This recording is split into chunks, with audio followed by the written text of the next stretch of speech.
अकारण करुणा अरुणालय परात्पर अखिलेश्वर अनंत ब्रह्मांड नायक श्री भगवान, इस भगवान की वाङ्मयी प्रति स्वरूप श्री शिव महापुराण,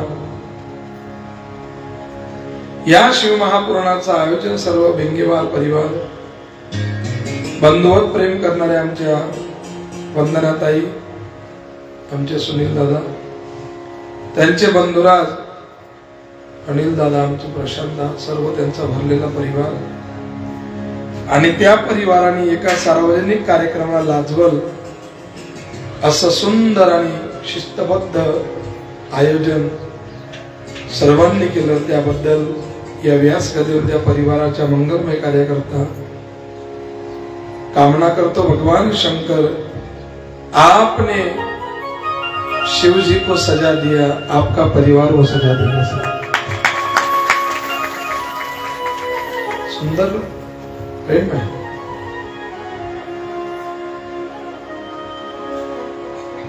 जणू आमच्या कधी सगळ्यात आईनं सुद्धा असं नसल केलं। दिवाळीला, रक्षाबंधनला आमच्या ताईने आज परंपरेच्या वारकऱ्याची जी परंपरा आहे, पंढरपूरला जे मानाचे कार्यक्रम असतात त्यांना मग बाजूबंद हे सर्व व्यासांना केल्या जाते। त्यांना नियम माहिती, माझा स्वभाव काही सांगणे नाही, वा असं करा तसं करा। पूर्वच सांगितलं की संप्रदाय, वारकरी संप्रदायांची पूर्वरत परंपरा आणली ते तुम्ही बाबा हे आणा मजा करता ते, तुम्ही जे घेतलं ते आनंद। ह्या सर्व सत्कार माझा नसून व्यास मंचावरती उपस्थित तबला मास्टर सचिन महाराज कळसकर, गायक शैलेश महाराज, त्या ठिकाणी शुभम महाराज सहगायक, दिनू महाराज मुख्य गायक, आमचे चरण महाराज ऑर्गन वादक, हा सर्व सत्कार माझा नसून संपूर्ण माझ्या कलाकाराचा सुद्धा हा सत्कार आहे। तुमचे आणि बरा दिसत असो, आमच्यापैकी वरिष्ठ आमचे सचिन महाराज, पण अन्न मान धन हे तो प्रारब्ध अधीन, प्रारब्धाच्या गोष्टी असतात। पुनश्च 12 ज्योतिर्लिंगाची कथा, त्या प्रेमात कधी वाहून गेलो म्हणजे मग मला रड सुधारणार नाही, मग मला कथा सांगता येणार नाही। असतो त्या परिवाराला पुनश्च धन्यवाद आमच्या ताई। भगवान परमात्माची प्रेम नव्हे सांगता बोलता, अनुभव चित्ता चित्त जाणे। मी पूर्वरतच सांगितलं, काहीतरी वाडवडिलांची परंपरा कुळाच्या तुमच्या निश्चित परिवाराला आहे, आणि हरिभक्त शिव महापुराण में भी कथा है।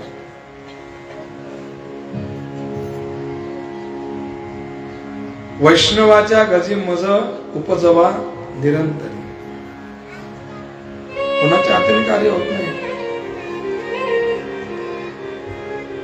भगवान शिव जी के उस बद्री केदार आश्रम में गणेश नाम का लड़का रहता था, बहुत बड़े सिद्ध महात्मा थे, हिमालय में रहते थे।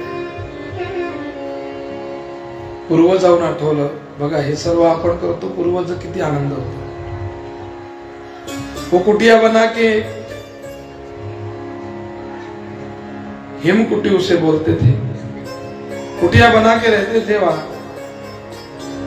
तो एक अनाथ बच्चा जिसके माँ बाप का पता नहीं, घूमते घूमते है महाराज जी से बोले मैं रहूं या रहो बेटा। छोटेपन से 25-26 साल तक रहा। कोण्या आजार झाल्यामुळे तो मरून गेला। उस महाराज जी ने उसकी अंत यात्रा वगैरह सब शिव जी में विलीन हो गया तो कर दी। उसके बाद वो साधु के पास रहा, तो जब यमपुरी में गया, यमराज जी के यहाँ कुछ दिन रहा, आणि यमराजाकडे गेल्यानंतर यमराजाने सांगितलं तू साधू के पास रहा, तो चांगल्या ठिकाणी राहिला, सत्संगामध्ये राहिला, तुला यमपुरीत यातना नाही, ड्युटी देतो. बरेच दिवस झाले. यमराजा ने उनको ड्यूटी दे दी, बोले जो नीचे मरते उसको लाना है ऊपर. तो ये जो गणेश नाम का था, इसका नाम गणेश था, नीचे आता था, लाता था. एक बार हिमालय के यहाँ कोई मर गया तो वहां लेने के लिए आया. अब यमराज जी का तो सेवक हो गया. यमराजांचा सेवक झाला, तो खालून न्यायचा. हिमरती झोपडी दिसली, त्या झोपडीत तो 25 वर्ष राहिला. त्याला दिसला, अरे या गुरु महाराजांकडे मी 25 वर्ष राहिलो, भेटायला जातो. यमातल्या लोकांना दिसत नव्हता, भेटायला गेला. महाराज आवाज आ रही थी, दिख नहीं जाती, तो यमपुरी का आदमी था, दिसत नव्हता. शेवटी बोले गुरु महाराज मी आहे. कोण? गणू. गणू तुमचा गणेश. अरे बोले तो मर गया था, 26 साल हो गया. बोले महाराज जी मर गया, लेकिन आपके पास रहने के कारण मुझे यमपुरी में यातना नहीं भोगनी पड़ी. भाई यमपुरी में यमराज ने मुझे ड्यूटी दे दी कि भाई नीचे जो मरता है उसको लाते जा. आज बस यमराज की सेवा करता हूं और जितने दिन मुझे भोगने वहां रहूंगा मैं. अच्छा, तो गुरुदेव मैं दिख नहीं रहा हूं, लेकिन आपकी मुझे आवाज आ रही, मैं आपको देख रहा हूं. तो 70 साल के हो गए थे गुरु जी. बोले कुछ इच्छा है गुरुदेव? बोलो मैं आपके पास 25 साल तक राहू. 25 वर्षापर्यंत राहिलो, काही इच्छा आहे सांगा, मी पूर्ण करीन. बोले गणेश मैं तो भक्कड महात्मा हूं, माझी एक झोपडी आहे, मला कशाची इच्छाच नाही, परिवार तर आहेच नाही, इच्छा नाही कशाची. लेकिन बोले एक इच्छा है, तू अगर यमपुरी में, तो यमपुरी मध्ये जर आहे तर मला जिवंतपणे यमपुरी पाहायची इच्छा है. अरे गुरुदेव ये तो आपने ऐसी बात मांग ली मुझे कि वहां तो लोग मरने के बाद ही जाते हैं, यमपुरी में मरने के बाद ही जाते हैं, आप तो जीवित में इच्छा कर रहे हो. तो जीवित में इच्छा कर रहे हो आप? बोले ऐसा ठीक. बाबू जी खुर्ची घेऊन बस, खुर्ची घेऊन जाय, काय पोराची घेऊन दोन्ही घेऊन जा. ठीक ना, बसा लांजीवर बाबा, खुर्ची पाठवतो, पायाने बसतो, घेऊन जा बेटा मागे. तर मारिती जोडीती निष्ठुर यमाचे किंकर बहु साल. यमपुरी में कोई, तो उसने कह दिया बोले यमपुरी देखनी है मुझे. ठीक आहे गुरुदेवा, हे तुम्ही मागितलं मला, मी तुमची इच्छा पुरी करू शकतो, नाही करू शकत का? मला माझ्या मालकाला ही गोष्ट विचारायला लागेल. तुम्ही अशी गोष्ट मागितली मला, कधी मेल्यानंतर मला नेता येते वरती, आणि अशी गोष्ट मेल्यानंतर वरती नेता येते. ठीक है, पूछ के आता हूं. यमराज जी पूछने गया, बोले प्रभु यमराज आप मालिक हो, मैं नौकर हूं. तो मैं जिनके पास 25 साल तक रहा, वो मेरे गुरु हैं, 70-80 साल के हो गए, वो यमपुरी देखना चाहते हैं, आप कृपया करके वो इच्छा पूरी कर दो. अरे बोले गणेश ये तो इच्छा, बोले यार सब मरने के बाद आते हैं. बोले नहीं, मेरे गुरुदेव है, 25 साल तक मुझे संभाला उन्होंने, उनकी इच्छा है, तो आप कुछ ना कुछ मेरे लिए प्लीज. यमराज ने बोला कोई बात नहीं, जा तेरे गुरु को ले आ, जा नीचे, कोई बात नहीं, मेरा धन्यवाद. और उनको ले आए. बोले गुरुदेव चलो जल्दी. यमराज जी ने हो बोल दिया. जाने के बाद उस हिमकुटिया से ले गए, हिमालय पर्वत के पास जब ले गए और यमराज के पास देखा तो यमपुरी दिखा. बोले ये रहो रहो कुंभ नरक है, यहां मरने के बाद आदमी झूठ बोलता है, उसे यहाँ रहना पड़ता है. कुंभी पाक नरक है, एक एक नरक गिनवा, ये देखो सब नरक दिखा रहे. यमपुरी बाप है, यमपुरी दिखा रहे. यमपुरी में एक यम के दूत एक आदमी को नरक में डाल रहे थे, नरक कुंड में, फिर ये बाहर निकाल रहे थे, और निकालने के बाद मस्त वो आदमी हंस रहा था. यातनाएं तो बहुत कर रहे थे, लेकिन वो हंस रहा था. तो बोला इसने, बोले यमराज मुझे पूरी यमपुरी समझ में आ गई, लेकिन एक बात नहीं समझ में आ गई। बोले कि वो जो तुम्हारे दूत उस आदमी को नरक कुंड में डाल रहे, फिर जोर जोर से हंस रहा बाहर निकल के, और वो क्यों हंस रहा है? मुझको तो यातना दर्द हो रहा है, हंस क्यों रहा है वो? बात सुनाई। बोले महाराज जी देखो, ये जो यमपुरी में है और यमपुरी में इस पे जो यातना हो रही है, तो ये यातना इसकी बस 2 दिन बाकी है। बोले क्यों? हा जो नरकात आहे तो नरकात यमर त्याला यमपुरीमध्ये नरकात टाकतात आणि तो का हसतो? तो म्हणतो मला टाकून द्या नरकात, 2 दिवस फक्त राहिलेले आहे, खूप नरकात यातना करा. म्हणले का? मृत्यू लोकात याच्या कुळामध्ये याची सून 2 दिवसांत तिची डिलिव्हरी होणार आहे आणि 2 दिवसांत तिची डिलिव्हरी होणार आहे. ते झाल्यानंतर हिच्या घरी याच्या कुळामध्ये या परिवारामध्ये एक हरिभक्त मुलगा जन्माला येणार आहे, जो पुढे भागवत रामायण शिवमहापुराण करणारा होणार आहे. जसा तो जन्म घेईन आम्हाला या नरककुंडातून काढावं लागल आणि वरत स्वर्गात न्यावं लागल. बोले करके वो हरिभक्त पैदा होने वाला है. तो हरिभक्त जन्माला येणार आहे याच्या कुळामध्ये, जो मोठाहून मोठमोठे अधिष्ठान करणार आहे, कुठल्या संस्थांचा अध्यक्ष होणार आहे, मंदिर चालवणार आहे. आणि तो जसा जन्म झाला तसा आम्हाला नरककुंडातून याला काढावं लागेल आणि स्वर्गात नेऊन ठेवावं लागेल. म्हणून हा हसून राहिला. अरे मार लो मुझे 2 दिन और, मेरे यहाँ उस बहू को लड़का हो गया कि मैं तो स्वर्ग में जाने वाला हूं. म्हणून हे सर्व तुम्ही जे अधिष्ठान करताय ही साधारण गोष्ट नाही.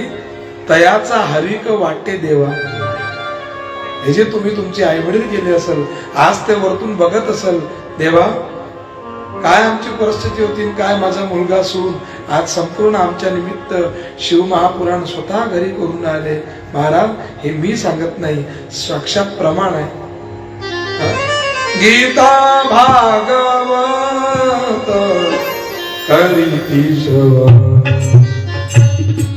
गीता भागवत करीती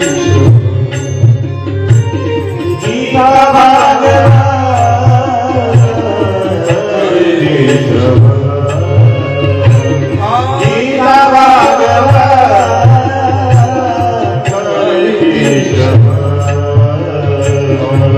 अखंड चिंतन, अखंड चिंतन विठोबाचे, अखंड चिंतन, अखंड चिंतन विठोबाचे, कोळी कन्या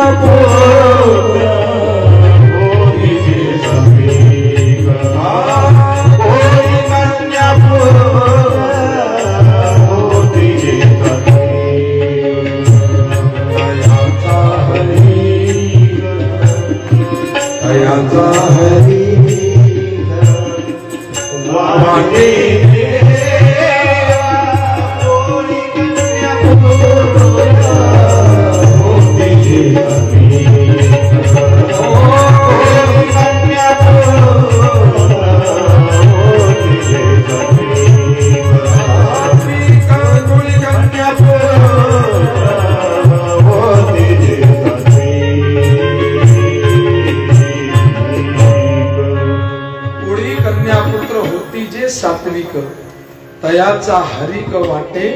आप जो श्रवण कर रहे हो, आपके कोई पितर, शिव महापुराण कहती है, आपके कोई पितर नरक में हो गए तो आपके श्रवण मात्र से वहां से हो उनकी यातनाएं कम हो सकती है. आपके यहाँ संत भोज हुआ होगा, आपने भागवत की होगी, आपने शिव महापुराण की होगी, कहते एक एक अधिष्ठान से एक एक पितर बाहर आते हैं. म्हणून बरेच लोक 5 वर्ष 3 वर्ष 7 वर्ष कार्यक्रम करतात.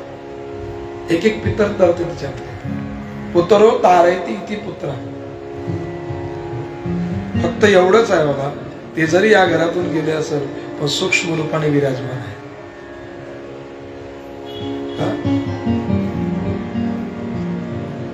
एक मुलगी 2 कुळाचा उद्धार या कुळात आली, हे कुळ उद्धार केलं. ज्या कुळात जन्म घेतला असेल आमच्या वंदनात ते कुळाचा उद्धार. हा मुलगी दोन्ही घराचा उद्धार असतो. जिस कुल में आए उसका उद्धार करती है. अगर वो हरि भक्त हो गई है, अधिष्ठान करने वाली, उस जिस माँ बाप किया उसने जन्म लिया, उसका भी उद्धार हो जाता है अगर वो वैष्णव के घर में चली जाए.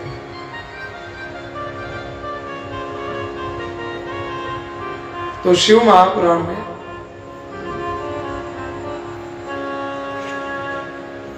बारह ज्योतिर्लिंगों की कथा आती है.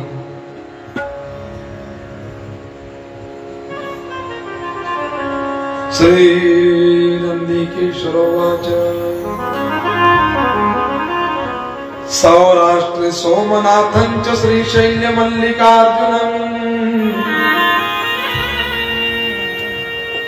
उज्जैन्या महाकाल ओंकारं रमणेश्वरम् परल्या वैद्यनाथं च डाकिन्यां भीमशंकर सेतुबन्धेतु नागेश्वरम् वाराणसं द्वारकावने वाराणस्यातु विश्वेकं त्र्यंबकं गौतमी तटे हिमालये तु केदारे दृष्णितं तु शिवालये एतानि ज्योतिर्लिंगानि सायं प्रातः पठेन् नरः सप्त जन्म कृतं पाप स्मरेण विनश्यति. इस द्वादश मंत्र का आपने जाप भी किया तो उस जाप से सौराष्ट्र सोमनाथं श्री शैल्य मल्लिका अर्जुनम उज्जैन्या महाकाल ओंकारम रमणेश्वरम परल्या वैद्यनाथं च डाकिन्यां भीमशंकरो सेतु बंदे तु रामेश्वरम नागेश्वरम दारुकावने. पहला ज्योतिर्लिंग है सोमनाथ जो द्वारका में. अभी हम जा रहे हैं 1 फरवरी को द्वारका. लेकर चलो चलो 1 फरवरी को वहां 2 ज्योतिर्लिंग होते, सोमनाथ और नागेश्वर. तो सोमनाथ की कथा सुनाते हैं नंदिकेश्वर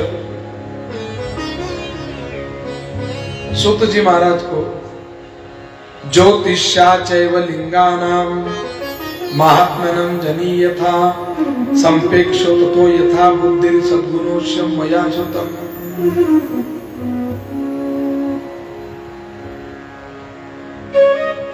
ज्योतिषो मया श्रुतम. सौराष्ट्र जो सौराष्ट्र हुआ सोमनाथ हुए. तो प्रजापति की 60 कन्याओं में से 13 कन्या चंद्र को ब्याह दी. चंद्रा देवा संग 27 मुली लग्न करून दिले.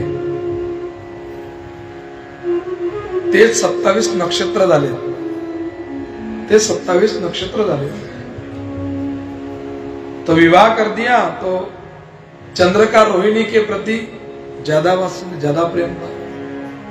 हमेशा रोहिणी के साथ ही रहते थे, ज्यादा वात्सल्य था. यद्यपि समन ही रागन देशु राम सगुन भय भगत प्रेम वशु. बोले समान हो, किससे राग दोष ना हो, कोई राग दोष ना हो, हमारे मन में समानता हो. किसी आदमी को भी देखे, किसी स्त्री को भी देखे, उसमें समानता हो. किसी के प्रति राग ना हो, द्वेष ना हो. हम अगर सत्संगी लोग हैं, सामने आ जाए थोड़ा सा. ताई तुम्ही येऊन जा, पुढे सरकून जा.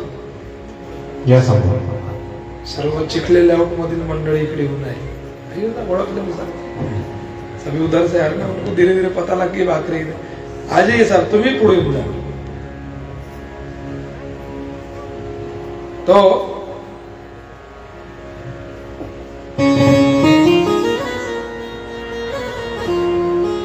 सभी से समान व्यवहार हो, लेकिन समान व्यवहार नहीं था. रोहिणी के प्रति ज्यादा प्रेम था. एका पुरुषा दोघी नारी को बरं सांग पाप वसे. एक पुरुष को अगर 2 नारी हो तो नहीं. तो रोहिणी से समान व्यवहार करने लगा. तो एक बार पिता दक्ष ने कह दिया, हे चंद्र दामाद जी, तुम्हाला सर्व मुली दिलेल्या आहे, सर्वांसंग समान व्यवहार करा। आप क्यों ऐसे अलग अलग व्यवहार? रोहिणी के प्रति आपका ज्यादा प्रेम है, बाकी लोगों से व्यवहार नहीं कर रहे हो। तो बोले ठीक है, अगली बार ऐसे नहीं करूंगा ससुर जी, कोई बात नहीं। फिर और बात हुई तो वैसे ही फिर शिकायत करने लगी, पिताजी आम्हाला कोण्या घरी दिले तुम्ही, आमच्या संग बोलत नाही, व्यवहार करत नाही, काहीच नाही। तर काहीच करत नाही। फिर बाद में जाके फिर बोला, दक्ष ने फिर रोहिण्याच्यम समासत्यो न्यान्यम मेन कदाचनम, बोले हमेशा रोहिणी के साथ रहते, हमारे से कुछ व्यवहार नहीं होता।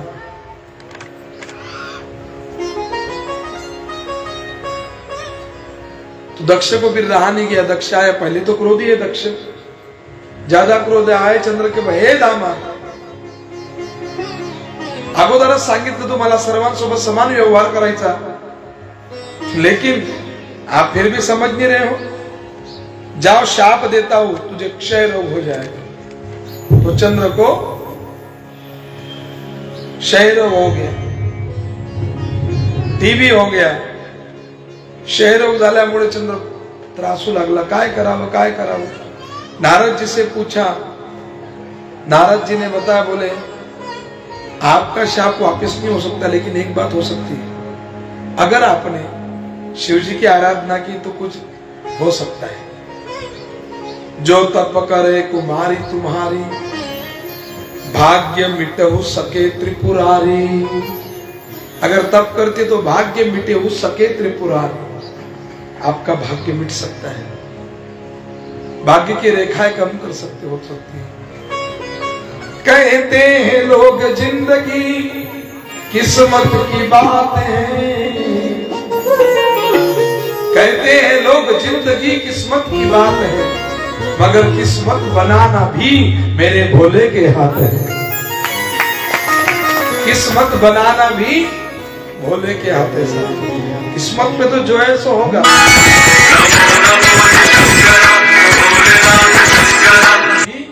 उसी के हाथ है प्रभु,